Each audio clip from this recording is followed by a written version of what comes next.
দুনিয়া ও পরকালে সফল কাম মানুষকে। তো এই সম্পর্কে মহান আল্লাহ রব্বুল আলামিন পবিত্র কোরআনে সূরা আলী ইমরানের মধ্যে বলছেন, যেই ব্যক্তিকে আল্লাহ রব্বুল আলামিন জাহান্নামের আগুন হতে রক্ষা করলো অবশ্যই সে সফল কাম হলো। এটা বলছেন আল্লাহ রব্বুল আলামিন, যে যেই ব্যক্তিকে আল্লাহ রব্বুল আলামিন জাহান্নামের কঠিন আগুন থেকে রক্ষা করলো, ওই ব্যক্তি সফলতা অর্জন করলো অথবা সফল কাম হলো। কেননা পার্থিব জীবন ছলনার বস্তু ছাড়া আর কিছুই নয়।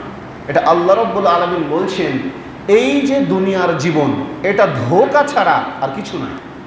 দেখুন, পরবর্তীতে আসুন এই সম্পর্কে আরও বিস্তারিত জানতে পারবেন। তো দুনিয়া এবং পরকালে ক্ষতিকর মানুষকে যে জিনিসটা করে সেটা কি জানেন?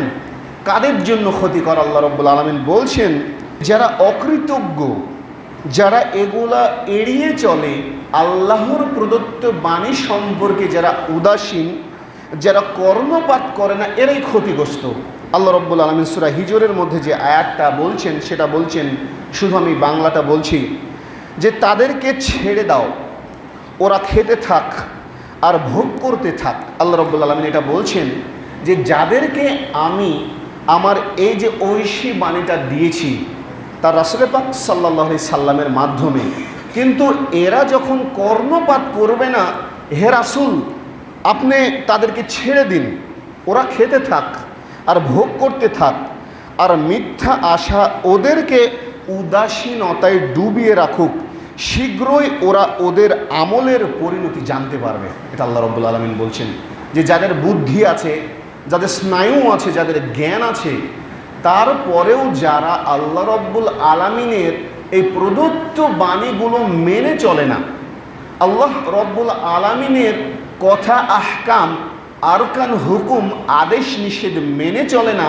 তো তাদের জন্য রয়েছে কিছুদিন তারা খাবে, ভোগ করবে, পরবর্তীতে তাদের জন্য রয়েছে ভয়াবহ জিনিস। কেন? দেখুন, এই সম্পর্কে সহিহ বুখারীর মধ্যে বর্ণনা করা আছে।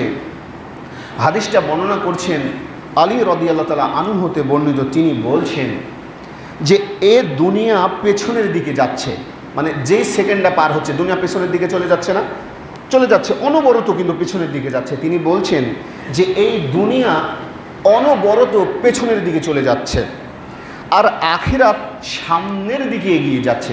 সামনের দিকে নয়, যেই দিনটাই যাচ্ছে সেটাই কিন্তু সামনের দিকে, আখিরাতের দিকে চলে যাচ্ছি, মানে পরকালের দিকে। এ দুটির প্রতিটির আছে সন্তানাদি। এই সন্তানাদিটা কি দেখুন, তখন বলছেন তোমরা আখিরাতের সন্তানদের অন্তর্ভুক্ত হও। মানে পরকালের জীবন যে একটা আছে, যেই জীবনটা যে অনন্তকাল, যেই জীবনের শেষ নাই, এর জন্য তোমরা ওই পরকালের সন্তান যারা হবে, কামিয়াবি হবে, এদের মধ্যে তোমরা থাকো। আর বলছেন তোমরা দুনিয়ার সন্তানদের মধ্যে অন্তর্ভুক্ত হইও না, মানে যারা দুনিয়া নিয়ে ব্যস্ত আছে, আমি বলেন, আপনি বলেন, দুনিয়ার লোভ, লালসা, মায়া, মহব্বত, মোহ ইত্যাদি নিয়ে যারা ব্যস্ত আছেন, এই জন্য বলছেন যে দুনিয়ার মধ্যে তোমরা অন্তর্ভুক্ত হও না। আজ হচ্ছে আমলের দিন, বলছেন আজ আমলের দিন, অতএব আজকে হিসাব নাই। আপনি আমল করছেন মানে আপনার হিসাব নাই, আর আগামীকাল হিসাবের দিন, তোমার কোনো আমল নাই। এটা দ্বারা কি বুঝলেন? বলছেন যে আজ হলো আমলের দিন, আপনার হিসাব হবে না। আপনি যখন আমল করবেন তখন কিন্তু আল্লাহ রাব্বুল আলামিন আপনাকে দেখেন, তখন কি করবে, যে এই বান্দাটা আমার কৃতজ্ঞতা স্বীকার করেছে, এই বান্দাটা আমার দাসত্ব করেছে, এই বান্দাটা আমার অনুগত্য করেছে, অতএব তার আমি হিসাব নেব না। আর বলছে আগামীকাল হচ্ছে হিসাবের দিন। আগামীকাল মানে আপনার মৃত্যু হয়ে যাবে যে কোনো সময়। বলছে আমলের কোনো জায়গা নাই, অতএব তোমরা দুনিয়া বিমুখ হয়েও না, তোমরা পরকালের দিকে অগ্রসর হও। এটা আলী রাদিয়াল্লাহু তাআলা আনহু বর্ণনা করছেন, সহিহ বুখারীর মধ্যে বর্ণনা করছেন। এবার দেখুন যে এই সম্পর্কে ইবনে ওমর রাদিয়াল্লাহু তাআলা আনহু হতে বর্ণিত সুন্দর একটা, যে তুমি সন্ধ্যায় উপনীত হলে সকালের জন্য অপেক্ষা করবে না। সুন্দর কথা দেখুন, বলছে যখন তোমার কাছে সন্ধ্যা আসবে তুমি সকালের জন্য কখনো অপেক্ষা করো না। কেন? সন্ধ্যা আপনি পাড়ি দিতে পারবেন এই গ্যারান্টি দিতে পারবেন না, কারো ক্ষমতা নেই। তাই বলছে তুমি সন্ধ্যায় উপনীত হলে সকালের জন্যে অপেক্ষা করবে না, এবং সকাল যদি উপনীত হয় সন্ধ্যার জন্য কখনো অপেক্ষা করো না। তোমার সুস্থতার সময় তোমার পীড়িত অবস্থার জন্য প্রস্তুতি নাও। বলছে এখন যে তোমার সুস্থ অবস্থা আছে, তোমার যখন রোগাক্রান্ত হবে এর জন্য প্রস্তুতি নাও। কেন? সুস্থ অবস্থায় মানুষ আমল করতে পারে, কিন্তু পীড়িত অবস্থায় পারে না। যখন অসুস্থ হয়ে পড়বেন দেখবেন ও লড়াচড়াই করতে পারে না। তাই বলছে যে সুস্থতার সময় তুমি মূল্যায়ন করো, পীড়িত হওয়ার আগেই, মানে অসুস্থ হওয়ার আগেই প্রস্তুতি গ্রহণ করো। আর তোমার জীবিত সময় তোমার মৃত্যুর জন্য প্রস্তুতি গ্রহণ করো।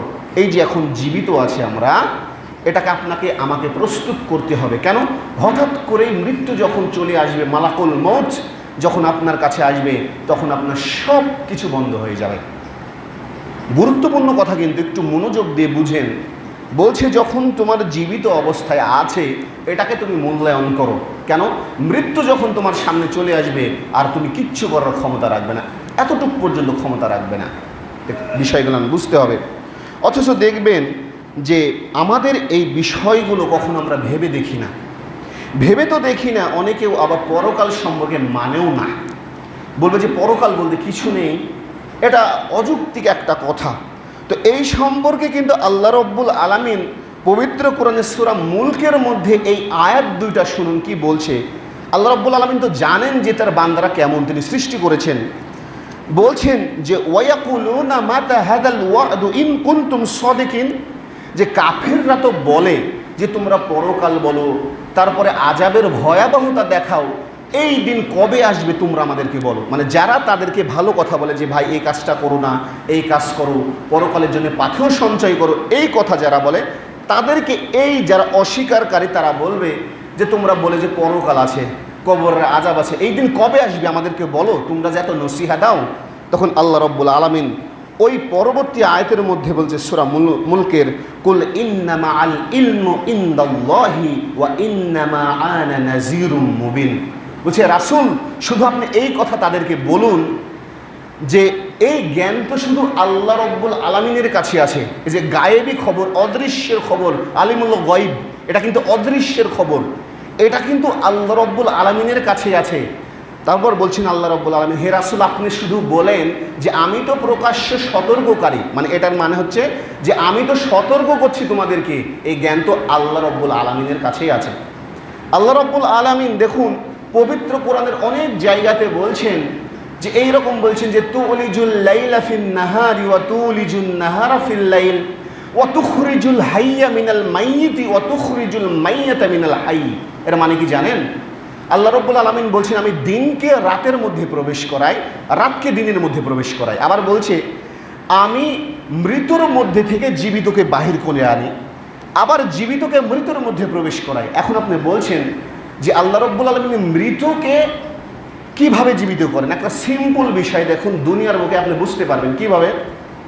আচ্ছা, ধান গাছ যখন আমরা কাটি, ধান গাছটা মারা যায় না? এই যে শস্যটা হয়, ধান গাছটাকে মারা যায় না? কাটলে তো হলুদ আকার ধারণ করে, তো তখন ধান গাছটাকে জীবিত না মৃত?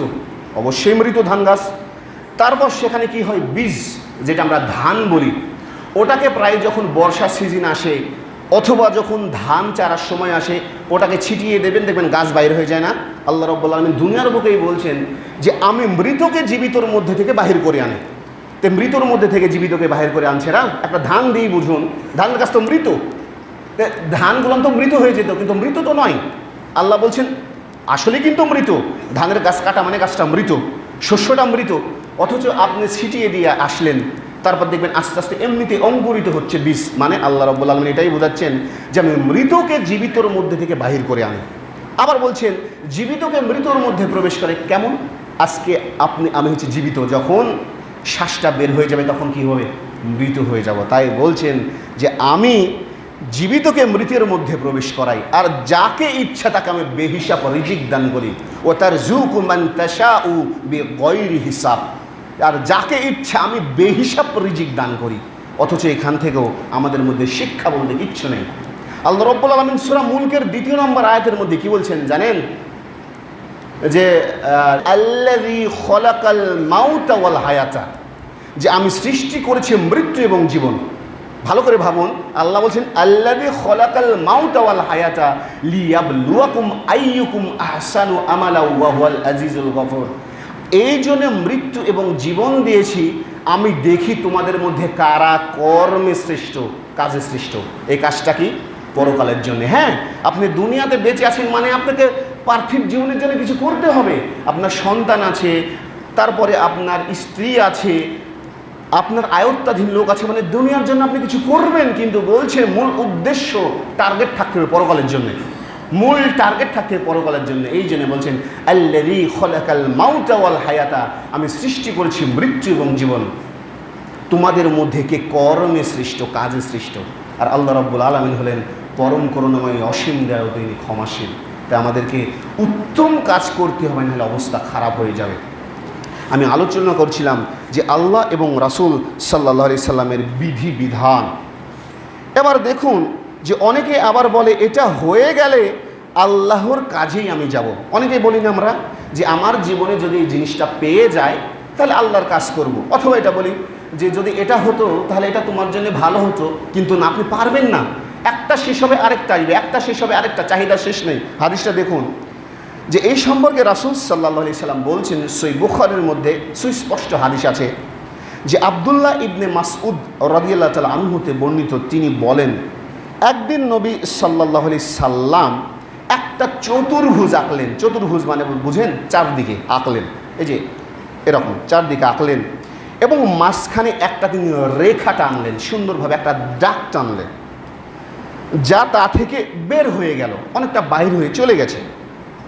তারপর দুই পাশে দিয়ে মধ্যের রেখার সাথে আরেকটা ভিতরের দিকে কয়েকটা ছোট ছোট রেখা তিনি আঁকলেন এবং বললেন এর মাঝের রেখাটা হলো মানুষ। যে রেখাটা তিনি আঁকলেন চতুর্ভুজ, যে মাঝখানেরটা হচ্ছে মানুষ, আর চতুর্ভুজটি হলো তার আয়ু, মানে নির্দিষ্ট মানুষের যে হায়াত তা বেষ্টন করে আছে, মানে তাকে ঘিরে আছে। আর বাইরে বেরিয়ে যাওয়া রেখাটি হলো তার আশা। এই যে বাইরের দিকে রেখাটা চলে গেল, এটা হচ্ছে মানুষের আশা, আকাঙ্ক্ষা। আর এই ছোট ছোট রেখাগুলো বাধা, বন্ধন, যদি সে একটা এড়িয়ে যায় আরেকটা তাকে দংশন করে, আর আরেকটা এড়িয়ে গেলে অন্যটা তাকে দংশন করে। মোট কথা, মানুষ চাহিদা হতে বাহির হতে পারে না, আর আশা মানুষের শেষ নেই। আর এমন সময় মানুষের চাহিদাটা করতেই থাকবে যে এই সময় মানুষের মৃত্যু হয়ে যাবে। আল্লাহ রাব্বুল আলামিন এটা রাসূল সাল্লাল্লাহু আলাইহি সাল্লামের দ্বারা এটাই বুঝালেন যে মানুষের হায়াতটা কিন্তু একদম সীমিত, হায়াত একদম সীমিত, রিজিক নির্ধারিত, মানুষের জন্য হায়াত সীমিত। তো মানুষের যে রেখাটা তিনি টানলেন ওখান থেকে বাহিরে বের করে দিলেন। বাহিরে বের হওয়া মানে চতুর্ভুজ তো নির্দিষ্ট, কিন্তু বাহিরে বের করে দিলেন মানে মানুষের চাহিদা শেষ নেই। মানে একটা যখন চাহিদা আপনার পূরণ হবে ভাববেন যে আরেকটা হলে আমার ভালো হতো, আরেকটা যখন চাহিদা পূরণ হবে ভাববেন যে এটা হলে ভালো হতো। আর এই করতে করতে মানুষের চাহিদার শেষ হয় না, হঠাৎ করে তার সামনে মালাকুল মউত চলে আসে, তখন সব কিছু শেষ হয়ে যায়। এটা তারা রাসূল সাল্লাল্লাহু আলাইহি সাল্লাম এটাই বুঝিয়েছেন।